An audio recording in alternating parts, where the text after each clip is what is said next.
আসসালামু আলাইকুম ওয়া রাহমাতুল্লাহ। প্রিয় ভাই, দুনিয়াতে আল্লাহ তাআলার রহমতের একটি জীবন্ত উদাহরণ হলো মা। ঠিক যেমন এই পাখিটি বৃষ্টির ঝাপটা থেকে তার বাচ্চাদের রক্ষা করতে ডানা মেলে দিয়েছে, তেমনি আমাদের মাও আমাদের জীবনের প্রতিটি বিপদ আপদ থেকে রক্ষা করতে নিরলসভাবে চেষ্টা করেন। আল্লাহ তাআলা কুরআনে সূরা লুকমানের 14 নম্বর আয়াতে আমাদের স্মরণ করে দিয়েছেন, আমার শুকরিয়া আদায় করো এবং তোমার পিতামাতার প্রতি কৃতজ্ঞতা প্রকাশ করো।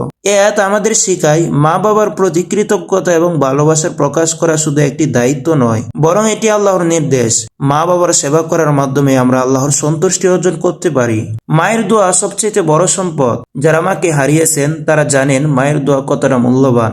তাই মায়ের সেবা করুন, তাদের খুশি রাখুন, কারণ জান্নাত তাদের পায়ের নিচে। আল্লাহ তাআলা আমাদেরকে মায়ের সেবা করার তৌফিক দান করুন, আমিন। প্রিয় ভাইয়েরা, ভিডিওটি শেয়ার করে দিনের দাওয়াতের কাজে শরীক হন এবং ইসলামিক বার্তা পেতে চ্যানেলটি সাবস্ক্রাইব করুন।